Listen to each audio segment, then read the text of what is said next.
Hello dear learners, welcome to day 9 of our most repeated PYQ series.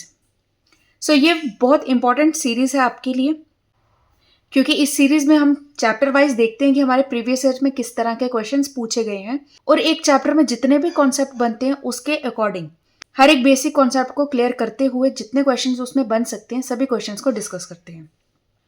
और previous years का trend देखते हुए जो क्वेश्चंस रिपीट हुए हैं ज़्यादातर उनको हम कवर करते हैं, उनको हम समझते हैं।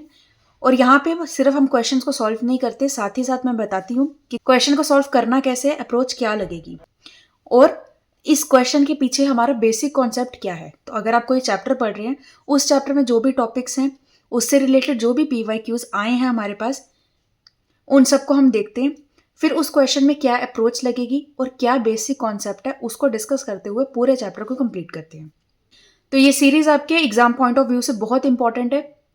तो अगर आप इस सीरीज को फॉलो नहीं कर रहे तो जरूर से करना। प्लेलिस्ट का लिंक आपको डिस्क्रिप्शन बॉक्स में और आई बटन पे मिल जाएगा। तो प्रीवियस जितने भी हमने चैप्टर्स किए हैं सभी चैप्टर्स के प्रीवियस ईयर क्वेश्चंस के बेसिस पे जो हमने क्वेश्चंस डिस्कस किए हैं उनको अच्छे से देखो, उनको समझो कि क्वेश्चंस हमारे किस तरह के आते हैं और क्या हमें अप्रोच यूज करनी पड़ेगी। तो अगर हम बात करें हमारे डे 8 की, मतलब हमारे प्रीवियस वीडियो की, तो हमने किया था ट्रिग्नोमेट्री। देखा था चैप्टर हमारा जो ट्रिग्नोमेट्री है उसमें किस तरह के क्वेश्चंस पूछे गए हैं, कितनी टाइप्स के क्वेश्चंस हैं और हर एक क्वेश्चन एक दूसरे से अलग था। तो हर एक क्वेश्चन में क्या अप्रोच लगेगी वो सारा कुछ मैंने समझाया था। डे 9 में हम करेंगे अपना chapter number 9, that is some applications of trigonometry. तो इस चैप्टर में हम देखेंगे हमारे पास ट्रिग्नोमेट्री की एप्लीकेशन बेस्ड किस तरह के क्वेश्चंस पूछे जाते हैं और उनको हम सॉल्व कैसे करें। तो क्वेश्चंस करने से पहले अगर आपने मेरा क्विक रिवीजन वीडियो नहीं देखा इस चैप्टर का तो वो भी देख लेना, क्योंकि मैंने उस वीडियो में क्विकली पूरा रिवाइज करवाया कि हमारा चैप्टर क्या है, इस चैप्टर में हमारे पास क्या क्या कॉन्सेप्ट हैं, angle of depression, angle of elevation क्या होता है, लाइन ऑफ साइट क्या होती है, तो वो सब मैंने बताया है। तो उसको एक बार ज़रूर से देखो ताकि आपको अच्छे से समझ आए कि इन क्वेश्चंस को हमने कैसे करना है। इस चैप्टर में जितने भी क्वेश्चंस आएंगे उनमें हमें क्या क्या कॉन्सेप्ट यूज़ होंगे। तो उसका लिंक आपको आई बटन पे मिल जाएगा और प्लेलिस्ट का लिंक डिस्क्रिप्शन बॉक्स पे भी मिल जाएगा। स्टार्ट करते हैं हम अपने फर्स्ट क्वेश्चन से। Question is, two pillars of equal height and on either side of the road which is 100 meter wide. The angle of elevation of the top of the pillars are 60 degree and 30 degree at the point of the road between the pillars. Find the position of the point between the pillars and the height of each pillar. तो question में हमें क्या बोला कि हमारे पास two pillars हैं जिनकी height equal है, वो हमारे पास रोड की ईदर साइड पे। अब ईदर साइड का क्या मतलब होता है, सबसे पहले कि अगर हमारे पास एक रोड है इस तरह से, तो रोड के दोनों किनारों पे, दोनों साइड्स पे हमारे पास दो पिलर्स हैं। तो यहां पे हम दो पिलर्स बना लेते हैं। अब क्योंकि बोला है इक्वल हाइट के हैं तो दोनों को हम H नाम दे देते हैं, ठीक है। और अब हमारे पास क्या बोला, विच इज 100 मीटर वाइड। तो हमारी जो रोड है वो 100 मीटर वाइड है। ये पूरी रोड है 100 मीटर वाइड, इसको नाम दे देते हैं AB। Angle of elevation of the top of the pillars are 60 degree and 30 degree. तो हमारे पास एक पॉइंट है रोड पे, जिस पॉइंट से अगर हम इन दोनों पिलर्स की टॉप को देख रहे हैं तो हमारे पास जो एंगल ऑफ एलिवेशन बन रहे हैं वो 60 डिग्री और 30 डिग्री बन रहे हैं। अब यहां पे आपको समझ आएगा कि आपको डायग्राम को एक्चुअली बनाना कैसे है। अगर आप पॉइंट कहीं यहां पे ले रहे हो तो इधर से अगर मैं टॉप पे यहां पे एक पॉइंट ज्वाइन करूं और इसके टॉप पे यहां पे ज्वाइन करूंगी, ये हमारे पास दो एंगल्स बन रहे हैं। अब कौन सा एंगल आपका 30 डिग्री होगा, कौन सा 60 डिग्री होगा, वो आपका पता चलता है इस लेंथ को देखकर। ये जो पूरी लेंथ है इससे पता चलता है एंगल हमारा बड़ा होगा या छोटा होगा। जितनी किसी वर्टिकल फुट से पॉइंट जो है आपका दूर होगा, मतलब अगर ये जो बेस है आपका जितना ज़्यादा होगा उतना एंगल जो है वो कम होगा, और जितना ये वाला जो बेस है ये कम होगा तो एंगल आपका बड़ा होगा। क्योंकि हम बात कर रहे हैं ऊपर से देख रहे हैं, तो जितना ये पास होगा उतना आपका जो एंगल है ये वाइड होता जाएगा, जितना यहाँ पे दूर होगा एंगल आपका कम होगा। इसका मतलब अगर ये मैंने इस तरह से डायग्राम बनाई है तो ये एंगल मेरे पास 30 डिग्री होगा और ये मेरे पास 60 डिग्री होगा। अगर आप ये पॉइंट को यहाँ के बजाय यहाँ लिखते हो, यहाँ बनाते हो, तब अगर आप दोनों टॉप से ज्वाइन करोगे तो जितना दूर ये है उतना एंगल छोटा होगा। तो यहाँ पे 30 आएगा, यहाँ पे 60 आएगा। तो यहाँ पे आपको समझ आएगा कि आपको डायग्राम क्या बनानी है। अगर आपने डायग्राम ही गलत बना दी और एंगल आपने गलत मार्क किया तो आपका क्वेश्चन वहां पे गलत हो जाएगा, क्योंकि इन क्वेश्चंस में डायग्राम के भी मार्क्स होते हैं। और दूसरा कि अगर आपने यहाँ पे 30 डिग्री बनाया तो आपका जो ये वाला डिस्टेंस है उसकी वैल्यू और ये डिस्टेंस की वैल्यू वेरी करेगी, फर्क आएगा, और फर्क आने से क्या होगा, आंसर आपका गलत आएगा। तो ये सबसे इंपॉर्टेंट पॉइंट है कि आपको समझ आना चाहिए एंगल कौन सा हमने लेना है डायग्राम में। अब हमें फाइंड क्या करना है, position of the point between the pillars. इस पॉइंट की पिलर से पोजीशन क्या है हमें वो फाइंड करनी है, और पिलर की हाइट फाइंड करनी है। तो मतलब हमें ये डिस्टेंस फाइंड करना है और हाइट को फाइंड करना है। सो ये टॉप के पॉइंट्स ले लेते हैं हम डी और ये सी, और इसको ले लेते हैं पी। अब सबसे पहले हम लिखेंगे let height of pillars be h and distance A P be x. ये वाला जो सिर्फ डिस्टेंस है इसको मैंने एक्स सेलेक्ट कर दिया। Then distance P B is equal to, P B हमारा पास क्या होगा, ये अगर एक्स है पूरा, अगर 100 है तो ये क्या हो जाएगा 100 माइनस एक्स। सो 100 माइनस एक्स, ये हो गया हमारे पास पी बी की वैल्यू। अब हम एक एक ट्राइंगल लेंगे और फिर उससे वैल्यूज को देखेंगे। अगर हम बात करें हमारे पास ट्राइंगल ए डी पी की, इस ट्राइंगल की एंगल हमारे पास 60 डिग्री पता है, और हमने यहाँ पे हाइट और बेस को लेट कर लिया, तो हम tan 60 की वैल्यू देखते हैं और फिर हाइट या बेस में से कोई एक वैल्यू निकालेंगे। सो अब हमने डिस्टेंस यहाँ पे लेट कर लिया, हमें डिस्टेंस पता चल गया, हमने हाइट h की फॉर्म में लेट कर ली है। अब हमें क्या करना है, यहाँ पे बन रहे हमारे पास दो ट्राइंगल्स और दो एंगल्स हैं। एक एक करके दोनों ट्राइंगल्स को लेंगे, रेशियोज देखेंगे ट्रिग्नोमेट्रिक रेशियो से क्या बनता है, और फिर एक की वैल्यू एक ट्राइंगल से लेकर दूसरे में सब्स्टिट्यूट करेंगे, तो उससे हमारे पास क्वेश्चन सॉल्व होगा। So in triangle A D P, इस ट्राइंगल में tan 60 is equal to, tan 60 क्या होगा h बाई ए पी, हमारा क्या है x है, तो h बाई एक्स आ गया। नाउ tan 60 की वैल्यू क्या होती है, √3 is equal to h by x. So h is equal to √3x, इसको देंगे first.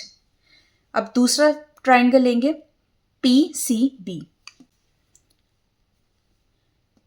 Triangle P C B, इस ट्राइंगल में हमारे पास tan 30 हो जाएगा h by 100 minus x, distance जो हमारा पी बी है।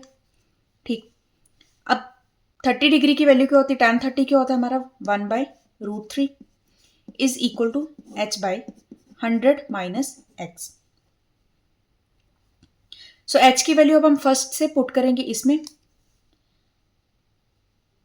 सो ये आ जाएगा 1/√3 इज इक्वल टू h हमारे पास क्या था √3x divided by 100 minus x, और साइड पे रीजन साथ में लिखना है कि क्यों हमने ये h की वैल्यू पुट की, कहां से दी है, from first.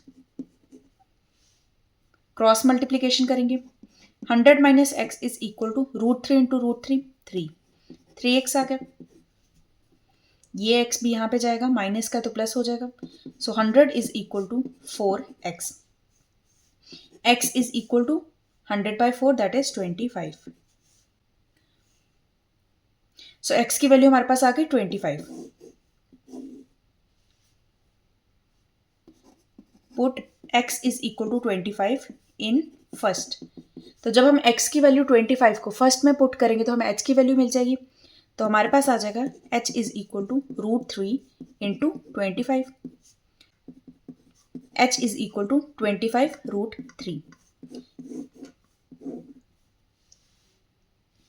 So therefore height of pillars is equal to 25√3 meter and distance AP is equal to, distance जो हमारा AP था वो तो x ही था, तो इसका मतलब ये हो गया आपके पास 25 meter, and distance PB is equal to 100 minus 25। That is 75 meters. So ये हमारे पास आ गई values.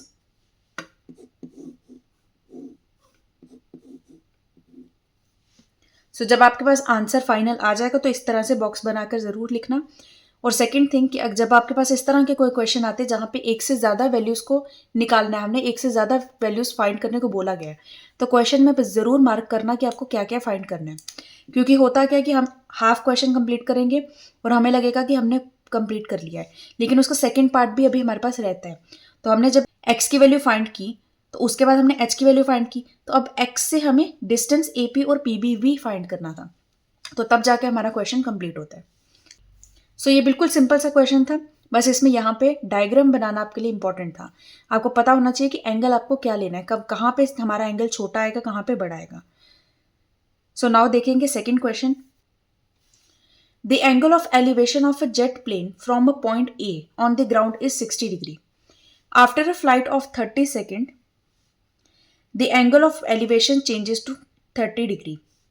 If the jet plane is flying at a constant height of 3600 into root 3 meter, find the speed of the jet plane. हमें यहाँ पे बोला हमारे पास एक प्लेन है, जेट प्लेन है, उसका एंगल ऑफ एलिवेशन ग्राउंड के एक पॉइंट ए से है 60 डिग्री। तो पहले हम एक बनाएंगे ग्राउंड, यहाँ पे हम बना लेते पॉइंट ए। इस पॉइंट से इधर यहाँ पे एक प्लेन होगा, तो एक लाइन बनाते हैं इस तरह से, हाइट जो हो गई। अब यहाँ से इस पॉइंट से प्लेन की जो एंगल ऑफ एलिवेशन है वो 60 डिग्री है, तो इसका मतलब इसको हमें ज्वाइन करना है। ये हमें गिवन है 60 degree. After a flight of 30 second, 30 second flight करने के बाद एंगल ऑफ एलिवेशन जो है हमारा 30 डिग्री में चेंज हो गया।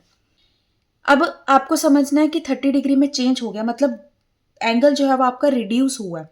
तो रिड्यूस कब होगा? प्लेन अगर दूर जाएगा या पास आएगा। मैंने बताया था कि जितना ये वाला डिस्टेंस जो है वो ज़्यादा है उतना एंगल आपका कम होगा, तो डिस्टेंस ज़्यादा बढ़ेगा तभी आपका एंगल कम आएगा। सो इसका मतलब अगर अब हमारा प्लेन यहाँ के बजाय यहाँ पर है, कहीं दूर है, तो उस केस में जो आपका ए पॉइंट से जो एंगल ऑफ एलिवेशन बनेगा वो हो जाएगा 30 डिग्री। सो इसको फिर से बनाते हैं, ये एक्सटेंड किया, तो यहाँ से ये पॉइंट का जो अब एंगल ऑफ एलिवेशन बनेगा वो आ जाएगा 30 डिग्री। अगर हमारा जो प्लेन है वो फ्लाई कर रहा है कांस्टेंट हाइट पे, हाइट सेम है, हाइट नहीं चेंज हो रही, हाइट यहाँ पे भी जितनी थी उतनी ही यहाँ पे, सिर्फ वो हॉरिजॉन्टल मूवमेंट कर रहा है, तो हमने बताना है कि स्पीड क्या होगी प्लेन की। हमें यहाँ पे टाइम गिवन है कि 30 सेकेंड में यहाँ से यहाँ गया है। हाइट हमें गिवन है कि हमारे ग्राउंड से प्लेन की हाइट कितनी वो हमें गिवन है, टाइम हमें गिवन है, हमें क्या करना है स्पीड को निकालना है। तो सबसे पहले तो हमें यहाँ पे पता चल गया कि हाइट जो है वो 3600√3 है, जितनी हाइट यहाँ है उतनी ही ये। एंगल हमें पता चल गया, जब प्लेन यहाँ पर था तब एंगल था 60 डिग्री, बड़ा एंगल था क्योंकि ये वाला डिस्टेंस कम था। जब हमारा ये वाला डिस्टेंस बढ़ा तभी हमारा एंगल जो है वो छोटा होगा। तो यहाँ कह लो कि अगर हमें बोला गया कि एंगल हमारा छोटा है तो इसका मतलब डिस्टेंस जो वो बढ़ेगा। सो अब नेमिंग करते हैं इसकी, ए पहले से है, बी, सी ओ डी, और ये पॉइंट हमारे पास आ जाएगा पी। ये हमने बना ली डायग्राम। अब हमें क्या फाइंड करना है?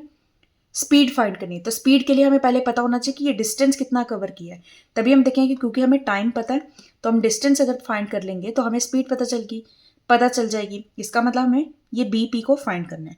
अब बी पी हम कैसे फाइंड करेंगे? हमारे पास दो ट्राइंगल्स बन रहे हैं, एक हमारे पास बन रहा है डी पी ए और एक बन रहा है C B A. D P A में हमारे पास हाइट गिवन है, हमें ये वाला डिस्टेंस पता चल जाएगा। सी बी ए ट्राइंगल में भी हमें हाइट गिवन है और ये डिस्टेंस हमें समझ आ जाएगी। अब पूरा डिस्टेंस पता चल जाएगा, ये डिस्टेंस पता चल जाएगा, तो माइनस करने पे हमें बीपी आराम से मिल जाएगा। यही हमें फाइंड करना है। So in triangle D P A tan 60 is equal to D P by P A. tan 60 की वैल्यू √3, dp हमें गिवन है 3600√3 एंड पी ए हमारा एज इट इज रहेगा। सो पी ए की हमारे पास वैल्यू आ जाएगी 3600√3 divided by √3। So P A हमारे पास आ गया 3600 मीटर। ये हमारे पास आ गई पी ए की वैल्यू। अब हमें यहाँ पे सी बी ए ट्राइंगल देखेंगे और फिर देखेंगे कि ये वाला पूरा डिस्टेंस, ए बी डिस्टेंस कितना आ रहा है। In triangle C B A tan 30 is equal to C B upon A B. So tan 30 की वैल्यू होती है 1/√3 is equal to C B है 3600√3। A B as it is रखेंगे। So A B हमारे पास आएगा 3600√3 into √3, that is A B is equal to 3600 into 3, that is 10800 metre. अब हमें क्या फाइंड करना है, बीपी डिस्टेंस फाइंड करना है। So B now BP is equal to A B minus P A B की वैल्यू है 10800 माइनस पी ए की वैल्यू है 3600, that is 7200 meter. Speed is equal to distance upon time. Distance हमारे पास है 7200 और टाइम कितना था 30 सेकेंड्स का। सो ये कैंसिल हो जाएगा। सो 240। सो स्पीड हमारे पास आ गई 240 मीटर पर सेकेंड। सो यही हमें फाइंड करना था इस क्वेश्चन में। बस डायग्राम समझ आनी चाहिए कि हमें एंगल देखकर समझना है कि हमारा जो डिस्टेंस है वो रिड्यूस हो रहा है या बढ़ रहा है। Now question number 3। Now question number 3 is a boy whose eye level is 1.35 metre from the ground spot a balloon moving with the wind in a horizontal line at some height from the ground. The angle of elevation of the balloon from the eye of the boy at an instant is 60 degree. After 12 seconds, the angle of elevation reduces to 30 degree. If the speed of the wind is 3 meter per second, then find the height of the balloon from the ground. So question में हमारे पास बोला है कि एक boy है जिसकी आई level ground से है 1.35 मीटर की डिस्टेंस पे। मतलब अगर हम ये बनाएं ग्राउंड, सो ग्राउंड की 1.35 मीटर की डिस्टेंस पे आई लेवल स्टार्ट होता है। क्योंकि हमें जितने भी डायग्राम्स बनानी है, जितने भी हमने एंगल्स देखने हैं, वो हम कहाँ से देखते हैं, लाइन ऑफ साइट से देखते हैं। तो मतलब हमारे आई कॉन्टैक्ट से देखते हैं कि आई लेवल से हमारे पास जो एंगल्स बन रहे हैं वो कितने बन रहे हैं। तो हमें पता होना चाहिए कि आई लेवल कहाँ पर है। तो क्वेश्चन में हमें बोला कि 1.3 मीटर ग्राउंड से 1.3 मीटर की हाइट पे है आई लेवल।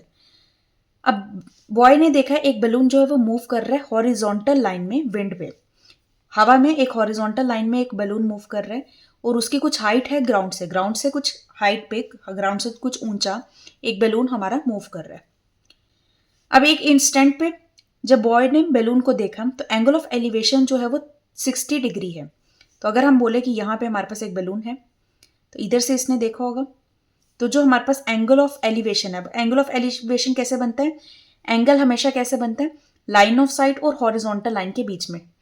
तो यहाँ पे ये हमारे पास आ जाएगी एक हॉरिजॉन्टल लाइन, तो ये एंगल हो जाएगा 60 डिग्री। इसको ज्वाइन कर लेते हैं। आफ्टर 12 सेकेंड्स के बाद जो एंगल ऑफ एलिवेशन है वो रिड्यूस हो गया 30 डिग्री के। अब रिड्यूस हुआ तो रिड्यूस कब होगा, जब हॉरिजॉन्टल डिस्टेंस जो आपका बढ़ जाएगा। तो इसका मतलब बैलून जो है अब यहाँ के बजाय यहाँ पर आ गया कहीं, तो ये वाला हॉरिजॉन्टल डिस्टेंस भी बढ़ गया। इसको ऐसे ज्वाइन कर लेते हैं ग्राउंड के साथ। तो ये जो एंगल ऑफ एलिवेशन है रिड्यूस हो गया 30 डिग्री पे, तो ये एंगल हो गया 30 डिग्री। अब हमें बोला कि स्पीड अगर 3 मीटर पर सेकेंड है तो हमने बताना है कि बैलून की हाइट ग्राउंड से कितनी है। सो डायग्राम हमारी कुछ इस तरह से बन रही है। तो हमें देखना है कि ग्राउंड से बैलून की हाइट कितनी है। तो क्योंकि अगर बैलून जो है वो हॉरिजॉन्टल लाइन में मूव कर रहा है तो इसका मतलब जितनी हाइट ये है उतनी ही हाइट ये है, तो हमें यही हाइट को फाइंड करना है। लेकिन अब हमारे पास जो ट्राइंगल्स बन रहे हैं वो ट्राइंगल हमारे ग्राउंड से नहीं बन रहे, यहाँ से बन रहे हैं, इस चीज़ का ध्यान रखना। सो इसकी नेमिंग कर लेते हैं। सबसे पहले ए, बी, सी और ये डी, ये हमारे पास आ गया। अब इधर दे देते हैं नाम एक पी, यहाँ पे क्यू ले लेते हैं और यहाँ पे एक्स और वाई लेते हैं। नेमिंग कैसे भी कर लो आप।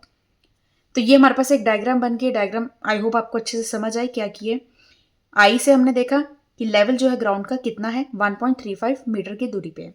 अब कभी भी जब डायग्राम्स बनती है वो हमारे पास कहाँ बनती है, लाइन ऑफ साइट और हॉरिजॉन्टल लाइन के बीच में ही एंगल्स बनते हैं। सो इसीलिए हमने इस तरह से डायग्राम को बनाया। पहले जब बैलून था तो एंगल ऑफ एलिवेशन जो था वो 60 डिग्री था। कुछ देर के बाद जो एंगल ऑफ एलिवेशन है वो रिड्यूस हो गया 30 डिग्री पे। एंगल रिड्यूस कब होता है, जब आपका हॉरिजॉन्टल डिस्टेंस जो बेस है वो बढ़ता है। तो इसका मतलब ये वाला जो बेस है वो बढ़ गया होगा, बैलून दूर चला गया। तो यहाँ पे हमारे पास ये सी पॉइंट पे बैलून आ गया, तो एंगल जो है वो 30 डिग्री का बन गया। अब हमें फाइंड करना है हाइट को। तो हम एक एक करके ट्राइंगल्स लेंगे। सबसे पहले ट्राइंगल ले लेते हैं ये ADP का। इस ट्राइंगल में हम ये DP वाली लाइन को H लेट कर लेते हैं। तो जितना हमारे पास DP H के इक्वल है उतना ही हमारा CB है। सो CB और DP हमारा H हो जाएगा और फिर इस डिस्टेंस को हम X लेट कर लेते हैं। तो लिखते हैं पहले, let DP is equal to CB is equal to H and AP is equal to X। In triangle ADP triangle में हमारे पास tan 60 equal to DP by AP। So tan 60 की वैल्यू होती है √3 इज इक्वल टू DP हमने let किया है H और AP हमने लेट किया है X। So H is equal to √3x। इसको फर्स्ट इक्वेशन देंगे। अब हम दूसरा ट्राइंगल लेते हैं ACB। In triangle ACB triangle में tan 30 is equal to CB by AB। So tan 30 की वैल्यू 1/√3, CB हमने लेट किया है H और AB हम एज इट इज रखेंगे। सो AB की वैल्यू हमारे पास आ गई √3h। अब यहां पे H की वैल्यू हम फर्स्ट से सब्सटीट्यूट करेंगे। तो AB हमारे पास आ जाएगा √3 इंटू √3x। रीजन लिखेंगे from first AB is equal to 3x। अब ये x क्या है, ये AP है। नाउ अब हमें यहाँ पे टाइम दिया था 12 सेकेंड्स और हमें स्पीड दी है 3 मीटर पर सेकेंड। अब इसका क्या यूज होगा, हमें बोला गया कि 12 सेकेंड के बाद जो हमारा बैलून है वो यहाँ से यहाँ मूव हुआ, मतलब PB डिस्टेंस उसने 12 सेकेंड्स में कवर किया। तो PB डिस्टेंस जो है वो कितनी स्पीड में किया, वो 3 मीटर पर सेकेंड की स्पीड में किया है। अगर हमें स्पीड और टाइम पता है तो हम ये PB डिस्टेंस फाइंड कर सकते हैं। बस PB का डिस्टेंस अगर हमें पता चल गया तो हम पूरा AB का डिस्टेंस भी फाइंड कर सकते हैं और उससे हम हाइट को निकाल देंगे। सो यहाँ पे एक बार लिख लेते हैं कि AB हमारे पास है 3AP के इक्वल। Now speed to cover distance PB is equal to 3 metre per second. तो इसका मतलब डिस्टेंस PB हमारे पास हो जाएगा स्पीड इनटू टाइम। तो स्पीड हमारे पास है 3 और टाइम हमारे पास है 12 सेकेंड्स, दैट इज 36 मीटर। तो डिस्टेंस हमारा PB जो है वो 36 मीटर के इक्वल आ गया। देयरफॉर AP की वैल्यू हमारे पास हो जाएगी AB माइनस PB। AB हमारे पास है 3AP माइनस PB क्या है 36। सो ये 36 लेफ्ट हैंड साइड पे चला गया। 36 इज इक्वल टू AP इधर आ जाएगा। So 3P minus AP that is 2AP। AP distance आ जाएगा 36/2 दैट इज 18। AP जिसको हमने लिया था X is equal to 18 metre. अब अगर X की वैल्यू आपको 18 पता चल गई है तो फ्रॉम फर्स्ट वापस हम फर्स्ट में सब्स्टिट्यूट करके H की वैल्यू निकाल सकते हैं। Now put AP is equal to 18 metre in first. H is equal to √3 into 18। √3 की वैल्यू हमें क्वेश्चन में गिवन है 1.73 इंटू 18 दैट इज 31.14 मीटर। अब हमने यहाँ पे h की वैल्यू फाइंड कर ली, लेकिन हमें क्वेश्चन में क्या बोला था, हाइट बतानी है ग्राउंड से। ये h जो है ये कहाँ से है, ये आई कांटेक्ट वाले पॉइंट से है।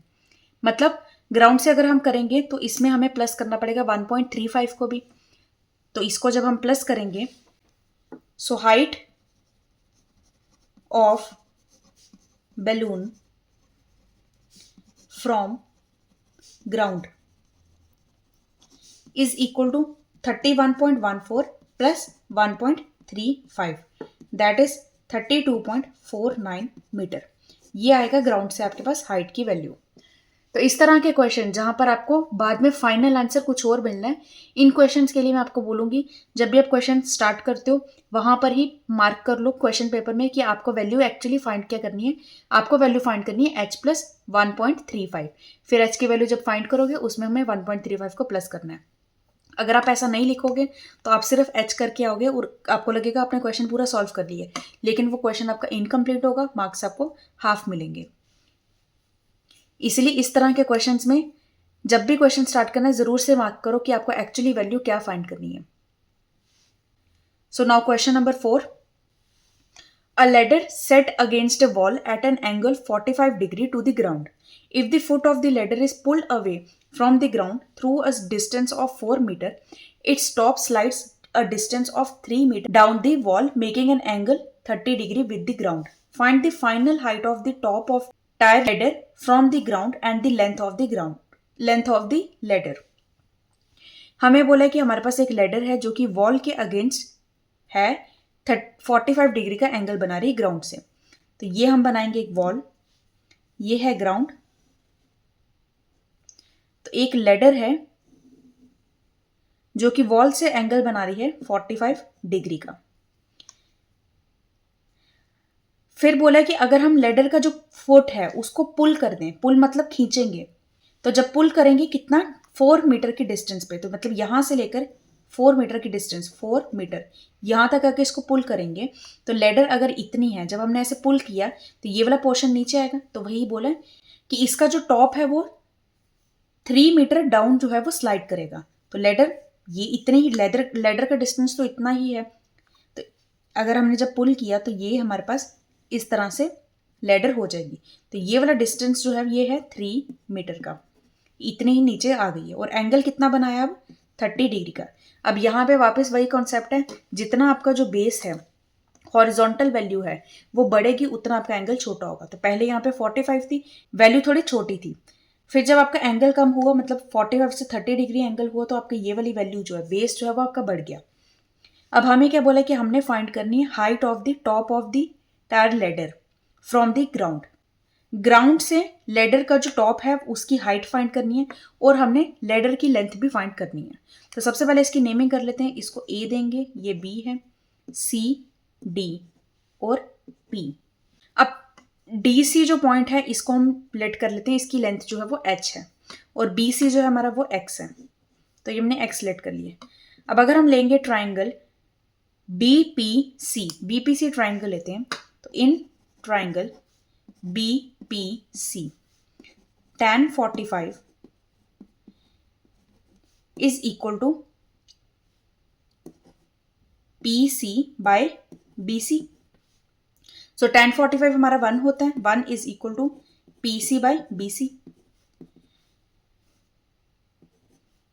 BC की वैल्यू है x is equal to PC क्या है हमारा 3 plus h। ये इसको देते हैं क्वेश्चन नंबर 1। अब हम लेंगे ट्राइंगल ADC ट्राइंगल में हमारे पास एंगल है 30 degree. In triangle ACD tan 30 is equal to DC by AC। tan 30 की वैल्यू होती है 1/√3 इज इक्वल टू DC हमने लेट किया h एंड AC हमारा क्या है 4 plus x। डायग्राम साथ के साथ देखते जाना। अब क्रॉस मल्टीप्लीकेशन करें, 4 plus x is equal to √3h।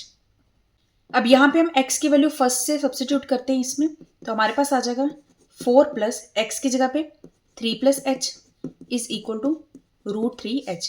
और रीजन लिखना हमने from first. So 7 is equal to √3 minus 1 into H. ये 4 + 3 7 आ गया। एच को मैं इधर लेकर गई हूँ, दोनों में से एच मैंने कॉमन ले लिया, तो √3 माइनस 1 हो गया। तो इससे हमें एच की वैल्यू क्या मिल रही है? एच हमारे पास आ गया 7/√3 माइनस 1। सो क्वेश्चन में हमें क्या बोला था कि एक हमें बोला था कि हमें लेडर के टॉप से ग्राउंड तक का डिस्टेंस निकालना है, मतलब वो हाइट निकालनी है वॉल वाली। तो ये हमारे पास आ गई हाइट। अब अगर आपको क्वेश्चन में √3 की वैल्यू गिवन है तो उसको वैल्यू पुट करके फाइनल आंसर निकाल लो। अगर नहीं गिवन और आपको याद है तो आप सॉल्व करो, नहीं याद है तो आपको इसको एज इट इज भी रख सकते हो। सो अब मुझे तो पता है इसकी वैल्यू 1/1.73 होती है, तो इसमें मैं पुट करती हूँ। H is equal to 7/1.73 minus 1। H is equal to 7/0.73। तो एच हमारे पास आ जाएगा 9.56 मीटर अप्रॉक्स। 9.56 हमारे पास हाइट आ रही है वॉल की। कब? जब हमने लेडर को नीचे खींचा था, नीचे खींचने के बाद जब टॉप उसका नीचे हुआ, मतलब हमारे पास डीसी की वैल्यू आ रही है 9.56।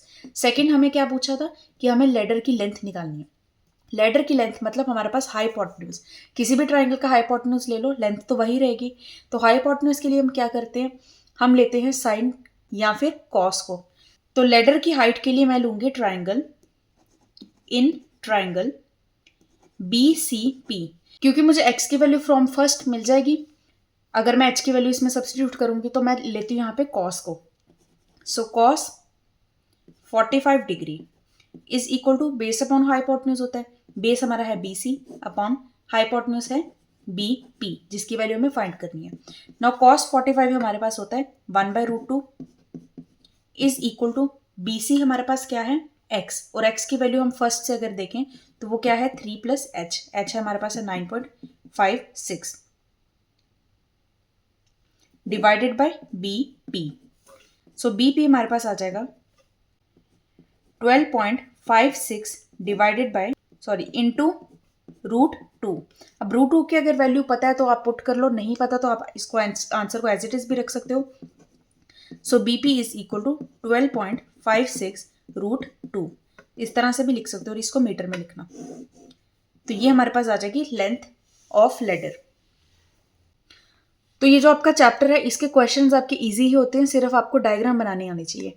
डायग्राम अगर आपकी बन गई तो आपके क्वेश्चन सॉल्व हो जाएंगे, क्योंकि ट्राइंगल्स तो बन जाते हैं और हमें रेशियोज तो पता ही ट्रिग्नोमेट्री की कैसे फाइंड करनी है। सो कोई भी मुश्किल नहीं है, एक से वैल्यू लेनी है, दूसरे में सब्स्टिट्यूट करनी है और आंसर आपका आ जाएगा। बस डायग्राम बनाने में कोई गलती मत करना, एंगल्स का ध्यान रखना, कहाँ पे एंगल छोटा लेना है, कहाँ पे बड़ा लेना है। So now question number 5। The angle of elevation of a cloud from a point 60 meter above a lake is 30, and the angle of depression of the reflection of cloud in the lake is 60 degree. Find the height of the cloud. तो ये question आपका angle of elevation and depression पे based है, plus यहाँ पे आपके पास जो reflection वाला कॉन्सेप्ट है वो यूज होगा।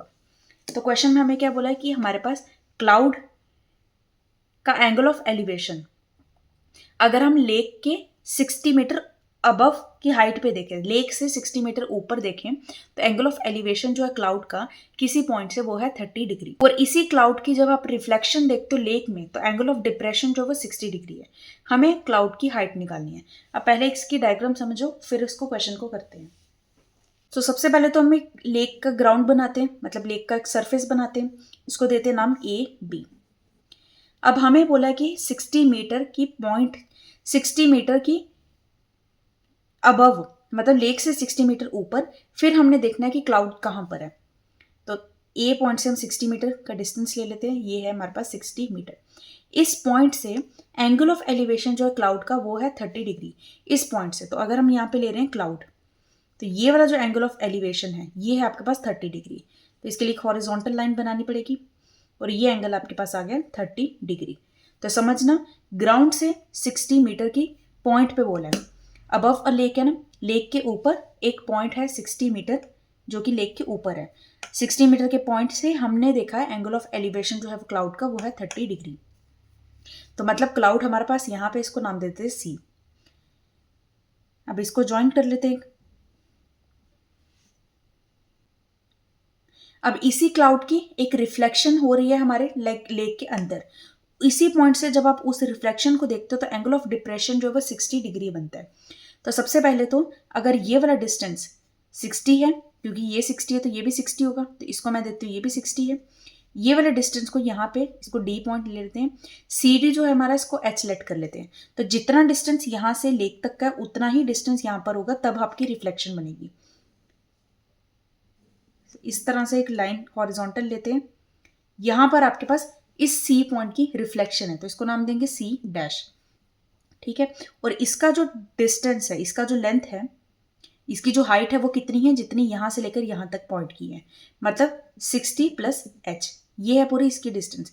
अब इसी पॉइंट से यहां से ही हम इसको ऑब्जर्व कर रहे हैं, तो एंगल ऑफ डिप्रेशन जो वो 60 डिग्री है। एंगल ऑफ डिप्रेशन क्या होता है, जब आप अपनी गर्दन को नीचे झुकाकर एंगल कोई चीज को देख रहे होते हो। तो यहां से ये वाला जो डिस्टेंस है, इसका जो एंगल ऑफ डिप्रेशन है वो है 60 डिग्री। अब एंगल कैसे देखते हैं डिप्रेशन का, हॉरिजॉन्टल लाइन और लाइन ऑफ साइट के बीच में एंगल देखते हैं, चाहे वो एलिवेशन हो चाहे वो डिप्रेशन हो। तो हॉरिजॉन्टल लाइन बनाई एलिवेशन के लिए, हॉरिजॉन्टल और लाइन ऑफ साइट के बीच का एंगल देखा। डिप्रेशन के लिए हॉरिजॉन्टल लाइन बनाई और लाइन ऑफ साइट के बीच का एंगल देखा। तो ये आपके पास आ गया 60 डिग्री। तो हमें क्या फाइंड करना है, height of the cloud. Cloud की हाइट को हमें फाइंड करना है। नाउ क्लाउड की हाइट क्या है, डायग्राम को देखो तो लेक से हमने देखनी होगी, मतलब हमें ये वाला पूरा डिस्टेंस फाइंड करना है। सिर्फ एच करके आओगे तो क्वेश्चन आपका कंप्लीट नहीं होगा, एच प्लस 60 फाइंड करना है। तो कहीं भी जब क्वेश्चन करो तो सबसे पहले आप मार्क कर लो कि हमें एच प्लस 60 निकालना है, फिर एच की वैल्यू निकाल के उसमें 60 प्लस कर दो। तो ये हमें फाइंड करना है। अब सबसे पहले हम ले लेते हैं ट्राइंगल, इसको एक नाम देते हैं पी। ट्राइंगल ले लेते हैं पी सी डी।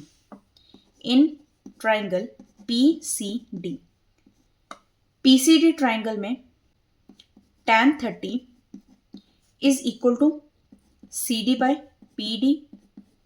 tan 30 की वैल्यू है 1/√3 is equal to C D है h और P D as it is रखेंगे। So P D is equal to √3h, इसको नेम देंगे फर्स्ट। ये फर्स्ट इक्वेशन हो गई। अब हम ट्राइंगल लेंगे P D C dash. In triangle P C dash D, ठीक है, पी सी डैश डी। इस ट्राइंगल में tan 60 is equal to D C dash upon P D. tan 60 की वैल्यू होती है √3 is equal to D C dash क्या है मेरा 60 प्लस एच, मतलब 60 plus 60 120 plus H divided by P D. अब पी डी की वैल्यू तो हमने यहाँ पे ली ही थी, वही हम सब्सटीट्यूट कर देंगे। So √3 is equal to 120 plus H divided by √3h, और इसमें रीजन जरूर देना फ्रॉम फर्स्ट। अब क्रॉस मल्टीप्लीकेशन अगर करें सो ये इसके साथ मल्टीप्लाई हो जाएगा, 3h is equal to 120 plus h। So 2h is equal to 120, h is equal to 60. Therefore CB, जो CB डिस्टेंस है वो कितना हो जाएगा हमारे पास 60 प्लस 60, क्योंकि 60 हमारा h था, दैट इज 120 मीटर। तो ये हमारे पास आ गया पूरा डिस्टेंस, ये हमें फाइंड करना था। बस यही है कि रिफ्लेक्शन वाले में ध्यान रखना, जितनी लेक से टॉप तक का डिस्टेंस है उतना ही डिस्टेंस नीचे भी आता है, तब जाके रिफ्लेक्शन बनती है। नाउ क्वेश्चन नंबर 6,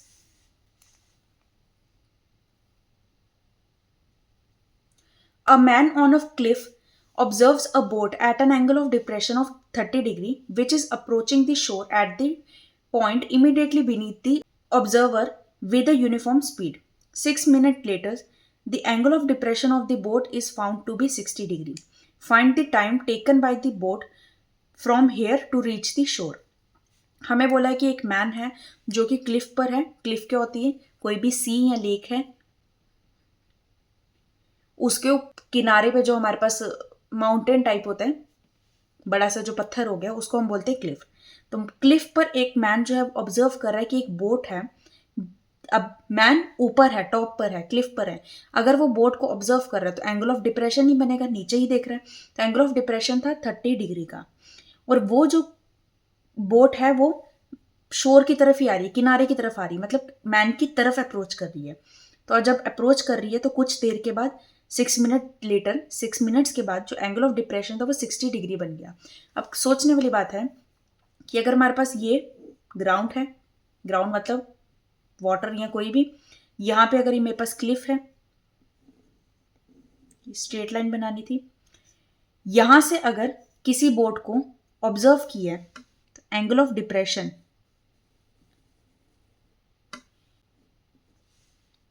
ये एक हॉरिजॉन्टल लाइन करेंगे तो एंगल ऑफ डिप्रेशन ये वाला जो है ये है, पहले था 30 डिग्री।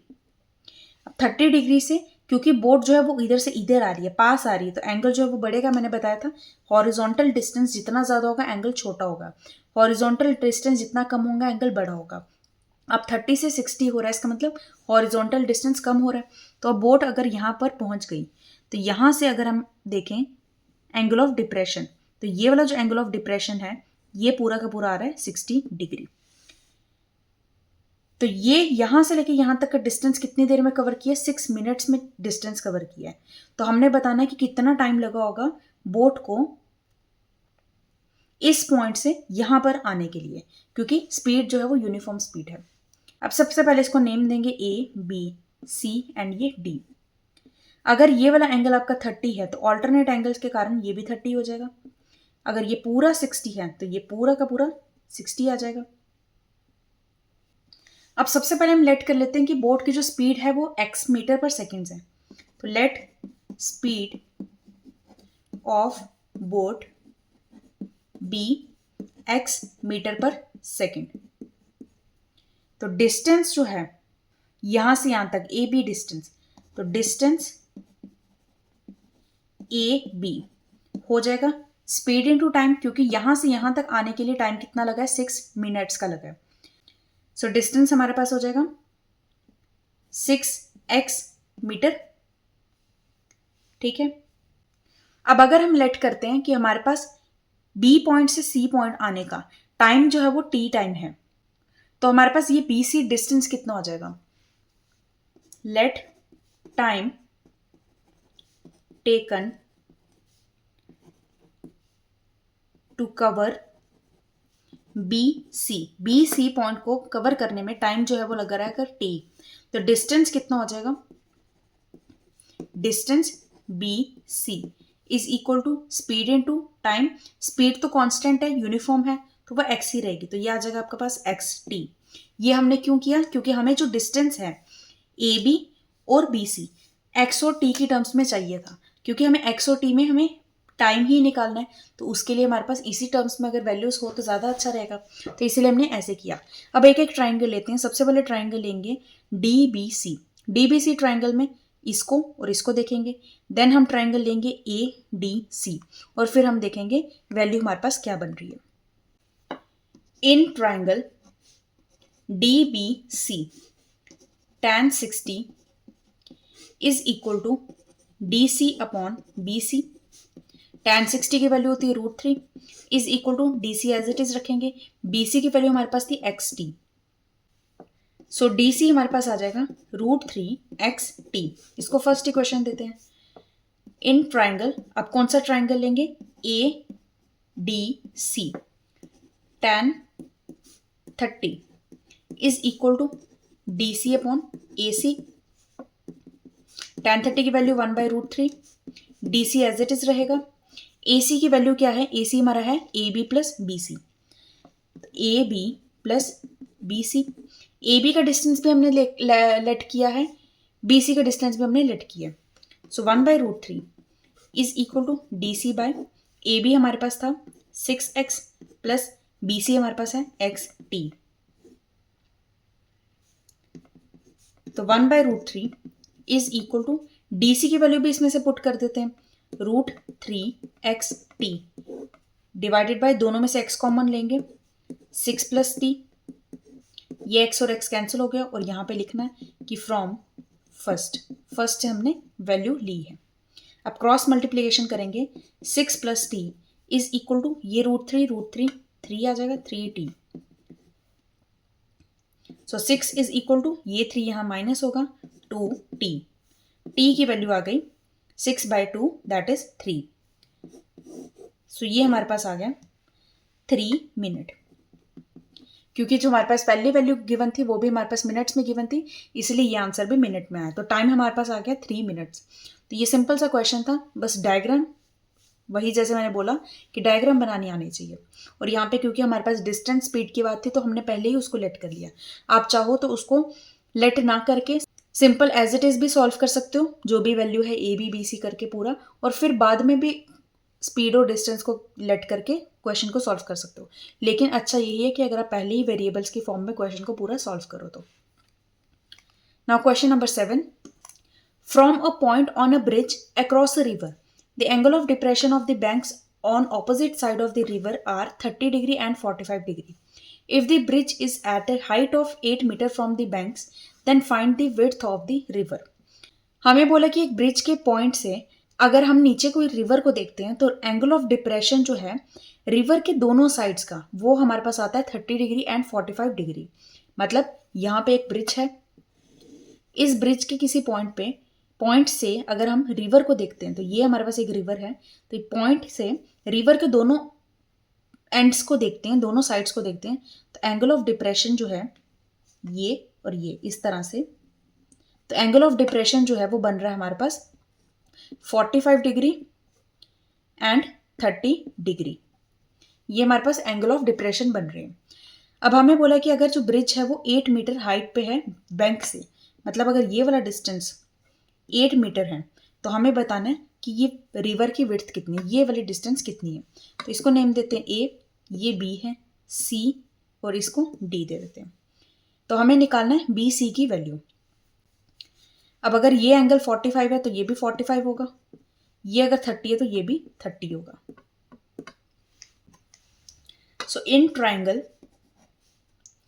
ए बी डी ट्राइंगल अगर लेते हैं तो tan 45 is equal to A D by B D.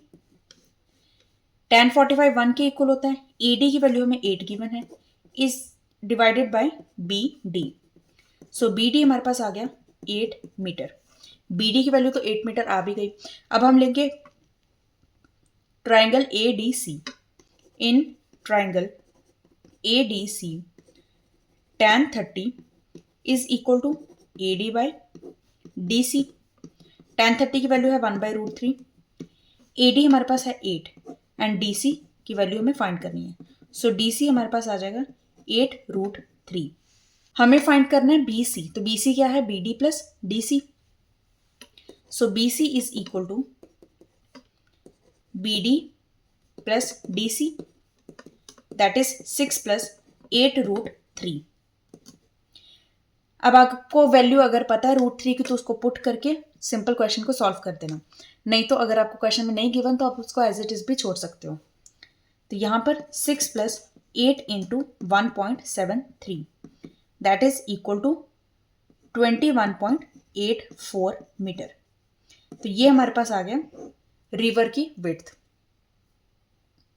Now question number 8, a boy standing on the horizontal plane finds the bird flying at a distance of 100 meters from him at an elevation of 30 degree.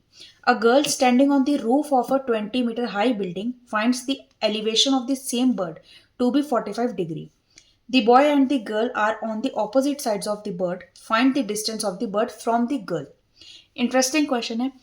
Question में हमें बोला है कि एक boy है जो कि एक हॉरिजॉन्टल प्लेन पे खड़ा है, उसने एक बर्ड को देखा जो कि उससे 100 मीटर की डिस्टेंस पे फ्लाई कर रहा है। तो अगर हम ये बनाएंगे एक हॉरिजॉन्टल डिस्टेंस, एक बॉय यहां पे खड़ा है और यहां पे एक बर्ड है। बॉय ने अपने से 100 मीटर की डिस्टेंस पे, मतलब यहां से यहां तक का डिस्टेंस है 100 मीटर की डिस्टेंस पे एक बर्ड को देखा और एंगल ऑफ एलिवेशन जो है वो 30 डिग्री का है। इसको ज्वाइन कर लेते हैं, परपेंडिकुलर बन जाएगा। अब सेकंड कंडीशन क्या है बोलिए, एक गर्ल है जो कि 20 मीटर हाई बिल्डिंग की रूफ पे खड़ी है। तो यहाँ पे एक हमारे पास 20 मीटर हाई बिल्डिंग है, इसकी रूफ पे खड़ी है और यहां से वो इसी बर्ड को देख रही है, तो इधर से देख रही है, तो इसका जो एंगल ऑफ एलिवेशन बन रहा है वो है 45 डिग्री। और दोनों जो बॉय और गर्ल है वो ऑपोजिट साइड्स पर है, बॉय इधर है गर्ल इधर है। तो हमने बताना है कि डिस्टेंस जो है गर्ल से बर्ड का कितना है, तो बर्ड का डिस्टेंस गर्ल से कितना है, ये वाला हमने डिस्टेंस फाइंड करना है। अब अगर ये 20 डिग्री है, अगर ये 20 मीटर है तो ये भी 20 मीटर होगा, इसको भी 20 मीटर लिख लेते हैं। अब नेमिंग करेंगे सबसे पहले ए बी सी और यहाँ पे पी क्यू और एम दे देते हैं। इस तरह से हमने नेमिंग कर ली। अब हमें फाइंड करना है सी एम डिस्टेंस को, ये वाले डिस्टेंस को फाइंड करना है। अब ये हमारे पास हाइपोटेन्यूज है, तो हाइपोटेन्यूज के लिए हम क्या देखेंगे, हाइपोटेन्यूज के लिए अगर हम साइन की वैल्यू लें तो हमें क्या चाहिए होता है, एक परपेंडिकुलर चाहिए और एक हाइपोटेन्यूज चाहिए। तो हाइपोटेन्यूज हमें फाइंड करना है, तो परपेंडिकुलर हमें लेकिन सी क्यू नहीं पता, तो सी क्यू फाइंड करने के लिए सबसे पहले इस ट्राइंगल को लेंगे। In triangle A P C, APC triangle में sine 30 degree is equal to sine 30 हमारे पास क्या हो जाएगा, perpendicular upon hypotenuse C P by A C. So sine 30 की हमारे पास वैल्यू हो जाती है 1/2 is equal to C P हमारे पास क्या है, C Q plus 20 divided by A C है 100। तो इधर से ये 100 यहां पे जाएगा, 100/2 50, तो 50 is equal to C Q plus 20। So C Q की हमारे पास वैल्यू आ जाएगी 50 माइनस 20 दैट इज 30। अब सी क्यू की वैल्यू अगर 30 आ गई तो अब इस ट्राइंगल को लेकर हम सी एम की वैल्यू आराम से फाइंड कर सकते हैं। In triangle C Q M triangle में sine 45 is equal to C Q by C M. Sine 45 की वैल्यू होती है 1/√2 is equal to C Q हमारे पास है 30 और सी एम हमें फाइंड करना है, तो सी एम की वैल्यू हमारे पास आ जाएगी 30 इंटू √2। अब क्वेश्चन में √2 की वैल्यू हमें गिवन है, सो सी एम हमारे पास आएगा 30 into 1.414 that is C M is equal to 42.42 meter. ये हमारे पास आ गया distance of bird from the girl. So इसी के साथ आज इस चैप्टर के जितने भी क्वेश्चंस मेरे को लगा कि इंपॉर्टेंट हैं और प्रीवियस ईयर में आते हैं वो मैंने सारे करवाए हैं। हर टाइप के हमने क्वेश्चंस देख लिए, फिर चाहे हमारे पास लेक के क्वेश्चन हैं, रिफ्लेक्शन वाले क्वेश्चंस हैं या फिर कोई भी हाइट के क्वेश्चंस, तो angle of depression, angle of elevation, हर तरह के क्वेश्चंस देखें। आई होप आपको समझ आए होंगे। बस ध्यान रखना कि डायग्राम आपकी सही बने। डायग्राम में जो मैंने एंगल्स की बात बताई है उसको ध्यान से अच्छे से करना। सेकेंड थिंग कि अगर किसी क्वेश्चन में आपको 2 पार्ट्स फाइंड करने को बोला है तो उसको जरूर से मार्क करना कि आपका क्वेश्चन गलती से भी आधा ना रहे। तो अगर आपको आज का ये वीडियो अच्छा लगा, सभी क्वेश्चन अच्छे से समझ आए तो अपने फ्रेंड्स के साथ भी शेयर करना and do hit the like button. So मिलते हैं नेक्स्ट लेक्चर में। Till then take care, bye bye, thank you so much.